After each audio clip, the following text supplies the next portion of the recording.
I'm Justin Mott, professional photographer, and welcome to my home here in Hanoi, Vietnam. And today I'm excited to share with you my latest adventure capturing the vibrant coffee culture of Ho Chi Minh City, Vietnam, on assignment for the New York Times. And don't forget to stick around to the end of this episode where I'll show you my 5 favorite images from this assignment and my 1 absolute favorite image that my editor didn't even choose.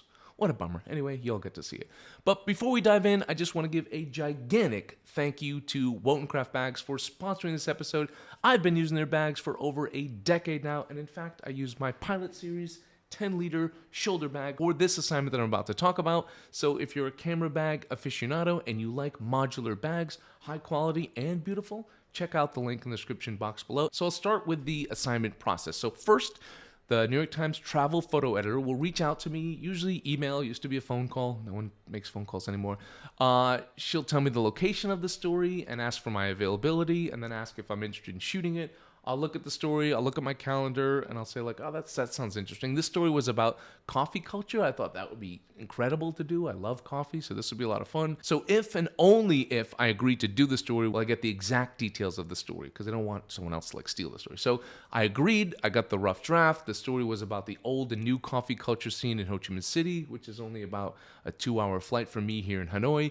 Sometimes an editor will give me a strict shot list, like you have to shoot X, Y, and Z. Sometimes they'll just give me the rough draft, and I'm allowed to interpret the story visually how I see fit. Sometimes it's a combination of a little bit of both. It really depends on the publication, the story, and the photographer's relationship with that particular editor. So this was about 7 locations. All of them had to be shot. Sometimes it's just some of them. I estimated I could do it in about 2 days. I would fly down early morning. I would drop my bags off at the hotel and just go right into shooting. I'd shoot all day, wake up the next day at sunrise, shoot all day, and then take the red-eye flight back to Hanoi. As far as total days and rate, how it works, magazines and newspapers pay you per day, so they like to limit your amount of days. The New York Times is quite good. They'll usually tell me the story. I'll look at the logistics of the story, and I'll sort of pitch how many days I think I need to tell that story. Of course, more is better, but I'm always fair. I just sort of weigh in like quality. Will I be able to get these locations with enough time at that level with this amount of time? And so for this, 2 days I thought would be perfect. So the next thing I'll do is choose gear. I like to travel light, especially for travel stories and editorial stories. I don't bring any lighting. I shoot with all natural light. I didn't need an assistant for this one. I needed a translator. It was all pretty easy to capture. So for this, I went with my Leica SL2S as my main camera, and I figured for this I would shoot with my new 50mm Summilux lens, and I brought a 35 in case I needed something a little bit wider, and a 135 in case I needed something a little bit tighter. So a lot of you guys out there that follow my channel be like, why didn't you bring the Leica M? I love shooting with my Leica M, my M10D specifically. However, that's my camera when I can shoot slow, when I have a lot of time, like many days or many weeks to shoot a story.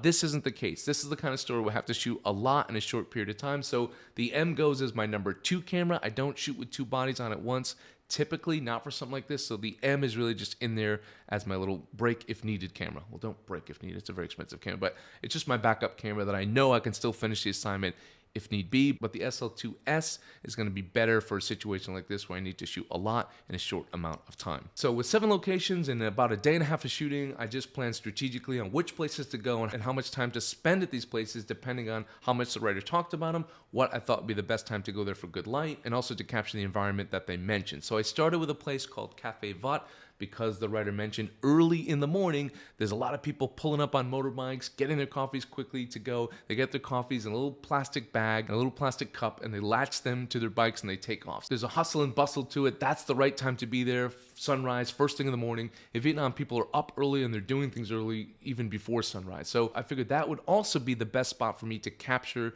a sense of Vietnam, to bring people to Vietnam. A lot of the other locations were modern interiors that could truly be in any city in any country. So I allotted myself a lot of time at this location because I thought it would be the most fruitful. So in addition to the little alley side storefront they have across the street, they have a 2-story building where people are like a lot more slowed down there, reading the newspaper, ripping cigarettes, sitting on small plastic stools. I got a lot of shots from the 2nd floor balcony looking down at the location. I got some close-up shots of the people making the coffee and some shots of people sitting next to the shop. So it was a nice mix. So I ended up spending about 3 hours there shooting mostly, and then in between sipping on my iced black coffee, which gives you a nice caffeine jolt. So I started my day with a coffee, shooting coffee, And I started hot, which is good. I like to start my day, I like to stack my day with something quite visual early in the morning, because even at my age, even after doing this for a little bit, I like having that confidence. I like getting some good pictures under my belt or in my bag or my camera, however you want to describe it. I like to start with something visually favorable to me to get that confidence going, to get the ball rolling. So just a quick note while you're maybe sipping your coffee, I noticed that most of my viewers aren't actually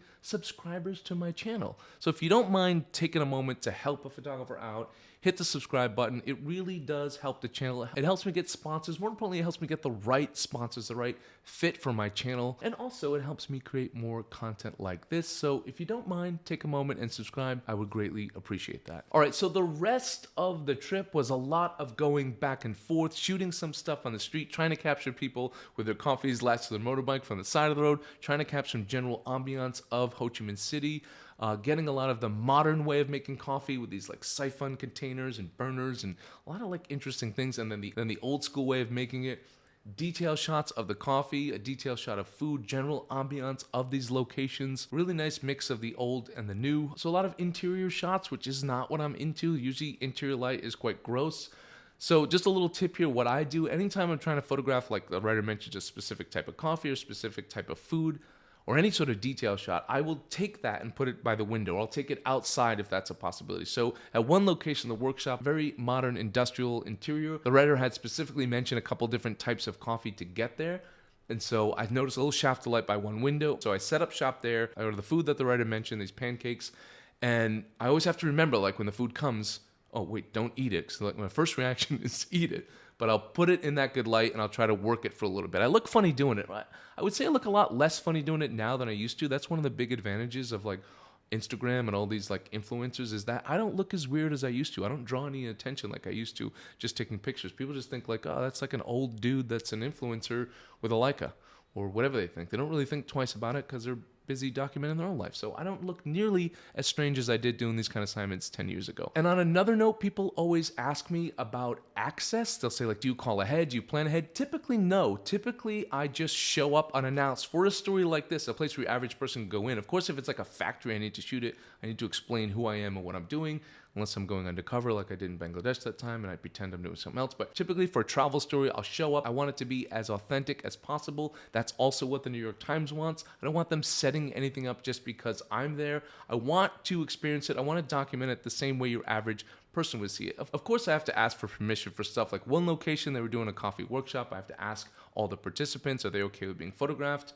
Can I get their names for the caption? Can I get permission from the place itself? So I'll ask in that situation, and they said yes, and I documented the little workshop, and everyone was really nice. Like, a story like this is not controversial. Usually people want to be part of it. It's free exposure in a major newspaper, so they typically like it, but there's a lot of stories I do where they don't like it. So I'll take a few shots first to cover myself so that I have something, so in case they say no, I've still got something. That's just my general rule of thumb. So basically, no stopping except at nighttime. Thank goodness they didn't mention any nighttime cafes, so shooting from sunrise to sunset, drinking a ton of coffee, shooting a ton of coffee, photographing people drinking coffee, sneaking up, getting sneaky shots of people drinking coffee, trying to shoot through windows, capture a nice balance of the old and the new, as many detail shots as I can, just give my editor a nice selection to choose from for this story. So after my last location on the second day, I went back to my hotel.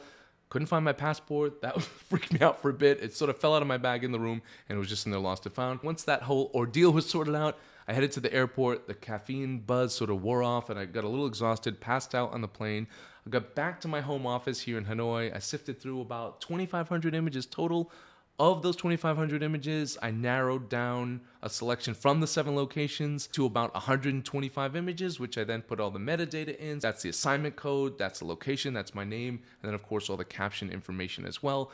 Once I do that, I upload those images to the server. I send a quick note to my editor. I thank her for the assignment, tell her how many images I sent through, and I wait for confirmation. Sometimes I get confirmation, sometimes I don't. Sometimes the story comes out the next day. If it's a spot news story, I always have the deadline of when I need to file. Sometimes it comes out next week, sometimes a month, sometimes even a year. I've had stories take like that long to come out, which is a huge bummer because the people that you photograph for the story are always asking you about it. You're like, I don't know, and I have no control over it. So this story came out about 2 weeks later, which is a nice little turnaround time. No questions from the editor. Everything went smooth. Didn't hear anything from her for the first week. So then I go through that cycle that I still go through at my age where I like doubt myself. I'm a terrible photographer. Why did they choose me? Did I do a good job? Could I have done better? And then the editor sent me an email saying, oh, the photos were terrific. And then all of a sudden, I'm the best photographer in the world. And that lasts for about like 5 seconds. And then reality sets in and I realize I'm probably somewhere in between. I'm not the worst, but I'm not the best. And then I just wait for the next assignment, and then I go through the whole cycle again. So that's the whole entire story. Here is the best part. Here are my favorite images. You can go to the link in the description box below to see the story and see what the editor chose. You can compare and contrast. That's kind of fun. This editor is usually typically closely lined up with what I like, which is nice because I've worked with her for a long time. However, this particular shot here, she didn't choose, and I was a bit bummed about it because this was my favorite shot. Sometimes in the moment, it's your favorite shot because you just think it's a great shot, and then you get back, and it's not. I'm not going to say it's great, but I like this shot. I thought that this really encapsulated the old side of the coffee culture of Vietnam. Like this guy sitting on a plastic stool next to his motorbike, just starting his day with a coffee. People watch it. I liked it. They didn't choose it, but anyway, that's what I'm showing you guys. This was one of my favorite shots. Maybe not my favorite shot, but one of my favorite shots. But the rest of the shots were pretty closely aligned with what the editor chose. But here are my favorite shots. You guys let me know which one of these is your favorite shot. I'll put the metadata for those of you interested in that. Which camera, which lens, ISO, shutter speed, aperture, all that stuff I'll put for these 5 shots. Thank you guys for tuning in. Don't forget to like, share, and subscribe. And don't forget to have a wonderful day. And don't forget to check out my online store at Ask Mott by Justin Mott. I've got classes, I've got presets, and I've got prints for sale delivered to your door, available for shipping in Canada and the USA.